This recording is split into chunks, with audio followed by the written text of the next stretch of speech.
ধন্যবাদ সবাইকে আমার ভিডিও ব্লগ দেখার জন্য। আজকে যে বিষয়টা নিয়ে কথা বলবো সেটা এখন আমাদের জনমানুষের সবারই প্রশ্ন। আসলে সরকার কি সোশ্যাল মিডিয়া দ্বারা নিয়ন্ত্রিত হচ্ছে, নাকি তাদের ডিসিশন অন্য কেউ নেয়, নাকি নিজেদের ডিসিশন নিতে তারা অপারগ?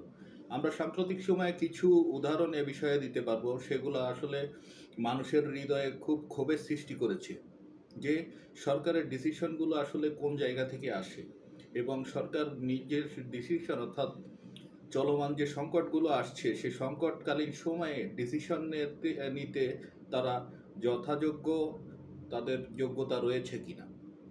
আপনারা সম্প্রতি দেখতে পারবেন যে কি বেশ কিছু ডিসিশন সরকার দিয়েছে, সেগুলো সোশ্যাল মিডিয়া বিশেষ করে ফেসবুকের মাধ্যমে সেগুলা আহ, ছড়িয়ে পড়েছে মানুষের কাছে। ফেসবুকে যত আলোচনা এবং সমালোচনা, তারা যে সরকার সেটা যেন গ্রহণও করছে, সেটা বিভিন্ন ইস্যুতে যেমন তারা নতুন নতুন ইস্যু সৃষ্টি করছে, এবং সেই ইস্যুতে নিয়ে বিতর্ক সৃষ্টি করার সাথে সাথে বা হওয়ার সাথে সাথে সেগুলো তারা তাদের স্ট্যান্সে এক জায়গায় থাকতে পারছে না, সেগুলো ডিলিট করছে এবং সেগুলো সরিয়ে নিতে বাধ্য হচ্ছে। সাম্প্রতিক সময়ে আমরা দেখতে পেলাম এই মাইলস্টোন দুর্ঘটনায় যারা প্রাণ হারিয়েছেন, আমাদের কোমলমতি শিশুরা বিশেষ করে, তাদের সাহায্যার্থে তাদের ফ্যামিলিকে সাহায্যার্থে মাননীয় প্রধান উপদেষ্টার দপ্তর থেকে একটা ফেসবুক বার্তা দেওয়া হলো সাহায্য চেয়ে, ত্রাণ চেয়ে। এবং কিছু সময় সেটা নিয়ে বেশ আলোচনা হওয়ার পরেই সেটা সরিয়ে নেওয়া হলো। সেটা আর একটা বিষয়। আবার যে এইচএসসি পরীক্ষাটা স্থগিত করা হলো, সে পরীক্ষাটা স্থগিত করা হলো সেটাও রাত 2টা 39 বা 41 মিনিটের সময় ফেসবুক বার্তার মাধ্যমে। পরীক্ষা কিন্তু তার পরের দিন, মানে তার পরের দিন ঠিক না, ইমিডিয়েট সকালে। সুতরাং মানে সরকারের ডিসিশনগুলো আসলে কিভাবে মানে অফিসিয়াল মাধ্যম কি সেটা সোশ্যাল মিডিয়া হয়ে দাঁড়িয়েছে কিনা, সেটা আমাদের মনে বৃহত্তর প্রশ্ন জাগাচ্ছে। তাছাড়া প্রতিটা ক্ষেত্রে সরকারের যারা মন্ত্রী, মন্ত্রী তো বলা যাবে না, মন্ত্রী পদমর্যাদার উপদেষ্টারা রয়েছেন, তাদের ব্যক্তিগত মতামতও তারা সোশ্যাল মিডিয়ায় ছড়িয়ে দিচ্ছেন। বিশেষ করে তাদের সোশ্যাল মিডিয়া এখানে ফেসবুকটাই বেশি ব্যবহার করে থাকেন। আমাদের তরুণ যে উপদেষ্টারা আছেন, তরুণ উপদেষ্টার সাথে সাথে আমাদের বেশ জনপ্রিয় উপদেষ্টারা আছেন, তাদের কথাবার্তাগুলো তারা সাধারণত মানুষের সামনে বলার থেকে ফেসবুকে প্রকাশ করতে তারা আরও বেশি স্বাচ্ছন্দ্য বোধ করে। বিভিন্ন বিতর্ক উস্কে দিতে, বিভিন্ন মানে যে বিষয়গুলো নিয়ে সমাজে বিভ্রান্তি সৃষ্টি হতে পারে, বিভেদ সৃষ্টি হতে পারে, সে বিষয়গুলো তারা খুব সহজেই ফেসবুকে খুব মাতদাঙ্গাভাবে উপস্থাপন করতে পারঙ্গম। তারা আর কিছু না পারুক আর না পারুক, সরকার বা দেশ ভালোভাবে চলুক আর না চলুক, তাদের ফেসবুকের কথাবার্তাগুলো বিতর্ক সৃষ্টি করতে তারা অত্যন্ত পারঙ্গম। এবং এক্ষেত্রে তারা মেসি, রোনাল্ডো এই সমস্ত লোকদের কাতারে তাদেরকে গণনা করা যেতে পারে। আর সরকারের যে সমস্ত নিয়ন্ত্রক আছে, আমাদের বিভিন্ন বিষয়ে আমরা দেখতে পারি বিভিন্ন জায়গা থেকে, দেশ বিদেশের বিভিন্ন জায়গা থেকে ওহী নাজিল হয়, এবং ওহী নাজিল করেন বিভিন্ন 2-4 জন সোশ্যাল মিডিয়া ব্যক্তিত্ব, এবং সরকার সেগুলা প্রাণের ভয়ে না কিসের ভয়ে আল্লাহ জানে, সেগুলাই খুব পরিপালন করতে খুব দেরি করেন না।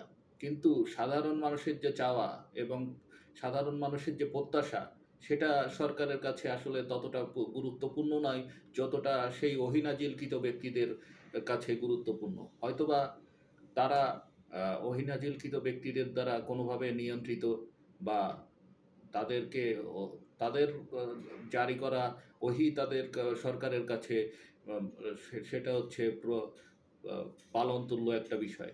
জনগণ যাই ভাবুক বা বুঝুক, বা তাদের কল্যাণে আসুক বা না আসুক, ওই ওহি অবশ্যই পালন করতে হবে।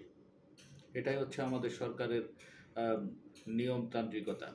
সরকার বিশেষ ফলাও করে প্রচার করছে তারা ফ্যাসিবাদ বিরোধী, যে কোনো বিষয়ে সহমত করবে না। ফ্যাসিবাদ মাথাচাড়া দিয়ে উঠছে, সেই জন্য এই দেশে যত সমস্যা দেখা দিচ্ছে। আরে ফ্যাসিবাদ তো ভাই বিদায় নিয়েছে অলরেডি, আবার যে কোনো ইস্যুতে আপনার যা যা কিছু ঘটুক, কেষ্ট বেটাই চোর। এটাই হচ্ছে আমাদের বাংলায় একটা প্রবাদ আছে, সে বিষয়ে দাঁড়িয়েছে।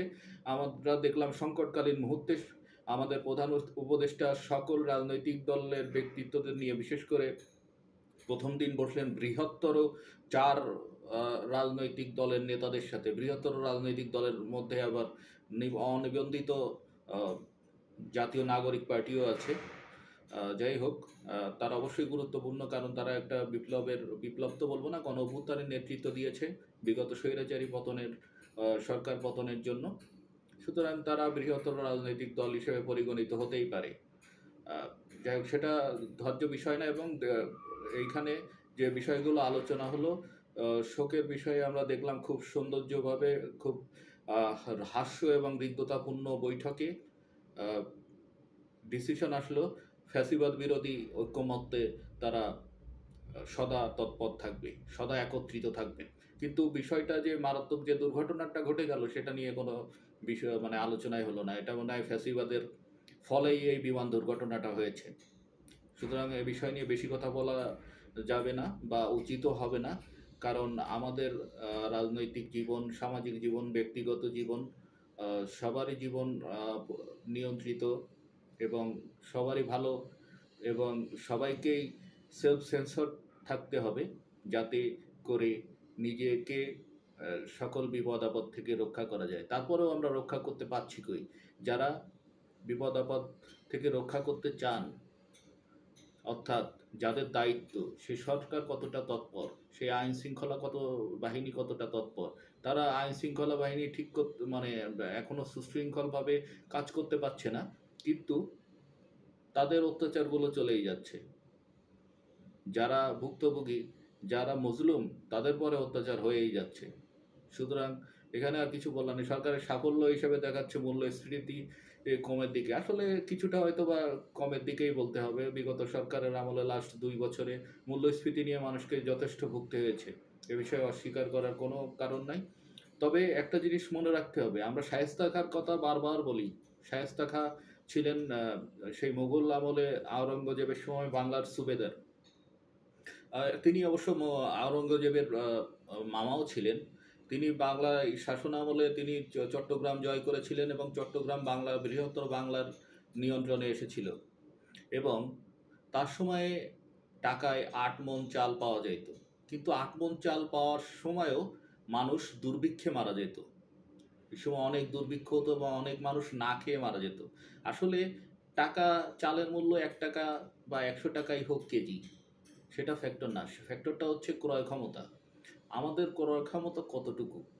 মূল্যস্ফীতি যত শতাংশই হোক, কিছু লোকের কাছে সেটা কোনো ব্যাপারই না। আবার কিছু লোকের কাছে মূল্যস্ফীতি সামান্য বৃদ্ধি মানে অনেক বড় ব্যাপার।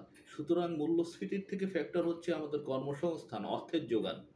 আমাদের অর্থের যোগানে সরকার কতটুকু তৎপর ভূমিকা পালন করছে, সেটাও আমাদের গণনায় রাখতে হবে। এবং এক্ষেত্রে সরকার বিগত ১১ মাসে পরিপূর্ণভাবে ব্যর্থ, এবং কোনো দিক নির্দেশনা তারা এ বিষয়ে জারি করা তো দূরের থাক, সে বিষয়ে তাদের গ্রহণযোগ্য কোনো পরিকল্পনার নিদর্শন পর্যন্ত আমরা দেখি নাই। সুতরাং সরকার এ বিষয়ে বেশি তৎপর হবে বলে আমি আশা করছি। ধন্যবাদ সবাইকে।